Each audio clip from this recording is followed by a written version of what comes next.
এবারে second round. আর প্রথমে আসছে মং, আর মং এবার গাইবে একটি ফোক গান। চলে এসো। আজকের পারফরমেন্সের ওপর নির্ভর করবে বাংলাদেশের প্রথম আইডল কে হচ্ছে, এবং আমরাও ওই রকমভাবে প্রস্তুতি নিচ্ছি যেন ভালো ভালো পারফর্ম দিতে পারি। আমার সৌভাগ্য হয়েছে যে পারফরমেন্সের আগে বারি স্যারের সাথে দেখা করার। সোনা বন্ধু তুই আমারে করলি রে দিওয়ানা, সোনা বন্ধু তুই আমারে করলি রে দিওয়ানা। এই নোটে আসতে পারলে বেটার, না আসতে পারলে আরো আগে শেষ কর। আরেকটা আমি যেটা বলছি, সোনা বন্ধু তুই আমারে করলি রে দিওয়ানা। সেকেন্ড টাইম, সোনা বন্ধু তুই আমারে করলি রে দিওয়ানা, মনে তো মানে না।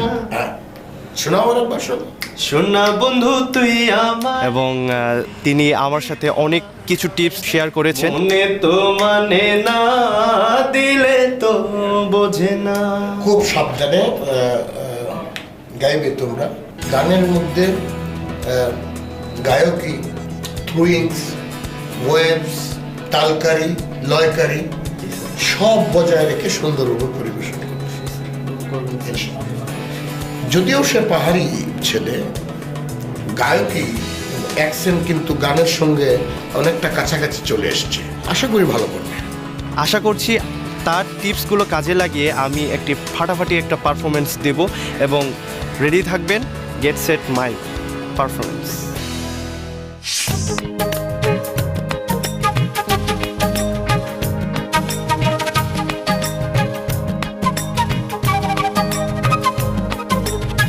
সোনা বন্ধু তুই আমারে, সোনা বন্ধু তুই আমারে, সোনা বন্ধু তুই আমারে করলি রে দিওয়ানা, মনে তো মানে না, দিলে তো বোঝে না। সোনা বন্ধু তুই আমারে করলি রে দিওয়ানা, মনে তো মানে না, দিলে তো বোঝে না। মনে তো মানে না, দিলে তো বোঝে না।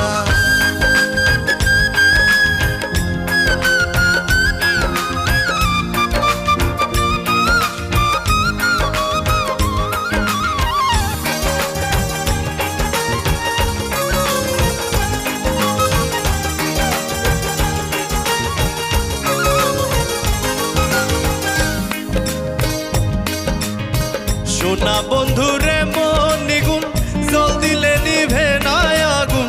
সোনা বন্ধুরে মন নিগুন, জল দিলে নিভে না আগুন। কি দিয়া নিভামু আগুন, আমায় একটু বলো না। মনে তো মানে না, দিলে তো বোঝে না। মনে তো মানে না, দিলে তো বোঝে না। সোনা বন্ধু তুই আমারে করলি রে দিওয়ানা, মনে তো মানে না, দিলে তো বোঝে না। মনে তো মানে না, দিলে তো বোঝে না। মনে তো মানে না, দিলে তো বোঝে না।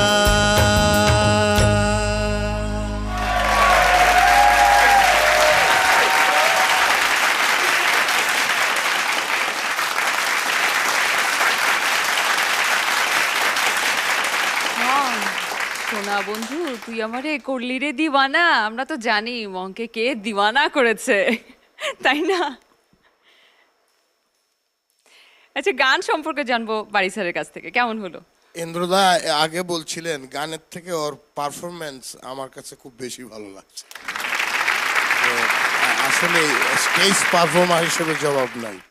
প্রেজেন্টেশন খুবই সুন্দর, গায়কী তো অবশ্যই সুন্দর, আর এই যে গানটার সঙ্গে দিল খুলে গান গাওয়া, আর যেই গানের যে মোড, যে ইমোশন, সেটার সঙ্গে ম্যাচ করা, good performance. Thank you very much. Thank you so much. এন্ড্রুদার কাছে জানবো। ওই যে আবার সেই পুরোনো কথা যেটা বাড়ি বলো, যে আমি আগেও একটা গানে বলেছি যে পারফরমেন্সটা খুব বেশি ভালো হয়ে যাচ্ছে, গানটা তো ভালো আছে কিন্তু পারফরমেন্সটা বেশি ভালো হয়ে যাচ্ছে, এত বেশি ভালো পারফরমেন্স করতে মুশকিল হয়ে যাবে, পরে তো গায়ক থেকে নায়কে চলে গেছে, আজ কিন্তু তখন তখন আমরা বিপদে পড়ে যাবো যে ভালো একটা মুডে আছে না সেই ভালো জন্যই। শিল্পী হারিয়ে ফেলবো। কাজে যদি তুমি চিন্তাই করে থাকো ওইদিকে, তাহলে আস্তে আস্তে দিক থেকে বিদায় দিয়ে ওদিকে চলে যাও, আর যদি ওদিকে না যাও তাহলে এদিকেই থাকো। বেশি ভালো পারফরমেন্স করলে আবার মুশকিল হয়ে যাবে, সিনেমার নায়ক প্রডিউসার টান দেবে, তখন বলে আসো এদিকে আসো। আমাদের সুবিধা তো। আমাদের সাথেই আমাদের সুবিধা তো, এই যে আমরা হ্যান্ডসাম নায়ক পাবো না। হয়েছে, বাস আমি আর কি বলবো। থ্যাংক ইউ, খুব ভালো Thank you. Performance. Thank you sir. Thank you so much. খালামণির কাছে জানবো। মং, তোমাকে অনেক ধন্যবাদ যে তুমি শেফালি ঘোষের নামটা মনে করিয়ে দিলে। উনি সত্যি একজন গুণী এবং প্রতিভাবান শিল্পী ছিলেন, আমরা ওনাকে হারিয়েছি, কিন্তু ওনার গান এখনও আমাদের মাথার মধ্যে ঘোরে, মনের মধ্যে ঘুরে, শুনলে মনটা অন্যরকম হয়ে যায়। তার একটা গান গেয়ে শোনালে এই গানটা আমার মনে পড়ছে। ভালো গেয়েছো, তোমার পারফরমেন্সটা বোধহয় বেশি ভালো হয়ে যাচ্ছে, তাই না? গানটা আরও ভালো হওয়া দরকার। তবে আজকে খুব ভালো পারফর্ম করেছো, মোটামুটি সব মিলিয়ে ভালো আছে। ওয়েল, গো হেড, আরও ভালো করো, আরও ভালো করো, আরও ভালো করো, এটাই চাইবো আমরা। Very good, God bless you. Meher আপার কাছে কেমন লাগলো? It was a pleasure. It was a pleasure to meet you. এবং তোমার মাধ্যমে বান্দরবানের সৌন্দর্য, বান্দরবানের মানুষের মনের সৌন্দর্য আমাদের সামনে উপস্থাপিত। তোমার গান, তোমার ভাষাকে ছাড়িয়ে আরেকটা ভাষাকে প্রাণের সাথে মিশিয়ে আমাদেরকে আনন্দ দেয়া, এই যে তোমার সব কিছু মিলিয়ে মং, চাই যে তুমি আমাদের একজন কলিগ হয়ে আসো আমাদের সাথে গান গাইতে। এবং সঙ্গে সঙ্গে আমি কিশোরদার একটা কথা, একটা শব্দ তুলে তোমাকে বলছি, পরিশ্রম। এর সাথে কোনো কম্প্রোমাইজ করা যাবে না। এগিয়ে যাও Mong, all the best, wish you the idol খেতাব, but moreover wish you a better artist. Thank you, thank you so much.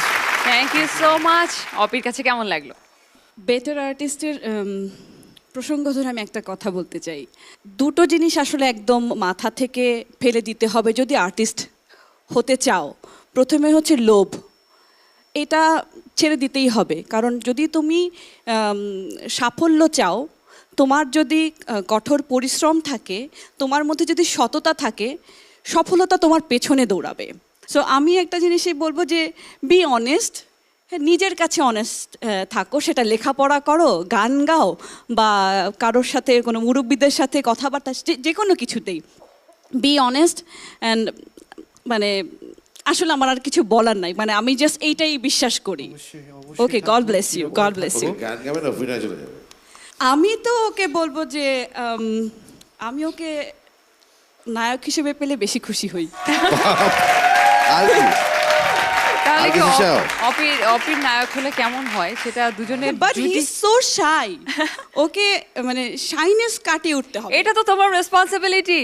ওকে, এখনই একটু শিখিয়ে দিয়ে যাও না কিভাবে ওকে সোনা বন্ধু কিভাবে শাইনেস কাটিয়ে। সোনা বন্ধু তুই আমারে, সোনা বন্ধু তুই আমারে, সোনা বন্ধু তুই আমারে করলি রে দিওয়ানা। মনে তো মানে না, দিলে তো বোঝে না, মনে তো মানে না, দিলে তো বোঝে না। সোনা বন্ধু তুই আমারে করলি রে দিওয়ানা। মনে তো মানে না, দিলে তো বোঝে না, মনে তো মানে না, দিলে তো বোঝে না।